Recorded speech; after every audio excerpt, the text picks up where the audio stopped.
जोहार गाते को सगुन सेता सानाम गाते को आमगे आमिज बायरी यूट्यूब चैनल पाटा को जापे सानाम को गिन सगुन दारामेद बना और सगुन जोहार आसाय इन गाते को भाई गे मेना पिया तो इन हो भागी गे मेनिया गाते को कथा रे को लिया नोआ धरतीपुरी रे आम जा किछु ज्ञानेम अर्जन का ओना ज्ञान जखन आम जहां जायगा रे बाम एप्लाई ए बांखा बाम प्रयोग या ताहले ओना रे भैलू दो किंतु जीरो ओंका के आबो अडिगान टाका पैसा हयतो बन कमाएआ अडिगान हयतो जहां जुदी जहां असहाय हर लगी जुदी जहाँ तिस मुक्त हस्ते बाम दान का ताहले ओना टाका रिया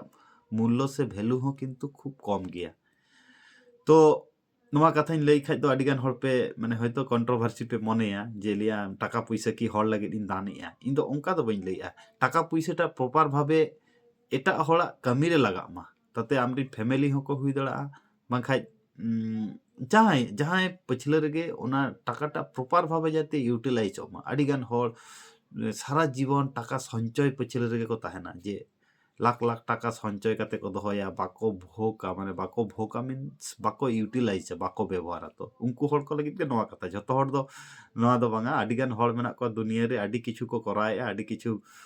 समाज रिया को कमीएआ तो इना परिष्कार लई रिया भावना तो नोआ गे जे टाका पैसा बन रोजगार मा प्रॉपर सठिक जायगा रे बन यूटिलाइज मा सठिक जायगा मीन्स हुई कना आबोरेन फैमिली रिन हो जदी अडिगान मेना को हयतो आबोआ फैमिली मीन्स हुई कना काका जेठा माने काकीमा नुकु कोरिन हो जदी जहां फैमिली मेंबर मेना को उनको हो कटी साहाय्य रिया मानसिकता एम ताको एमा को ताबन पे हयतो टाका पैसा ते आम नितम माने स्वावलम्बी केना माने नोआ दो बनुआ जे आमा अपकमिंग जेनारेशन निंके गे ताहेन तामा ओना खातिर माने आमा ज्ञान और टाका नोआ दो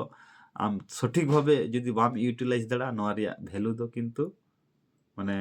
कम कम गया इᱧᱟᱜ मोनेते सारी से बांगा नोआ कथा कमेंट काते लई तबन पे नोंकना मोटिवेशन कथा जदी आंजम सेना पिया नोआ आमगे आमिज बायरी यूट्यूब चैनल आपे पे सब्सक्राइब दला मा एनखान सानाम को गे आर मिद धाव जोहार।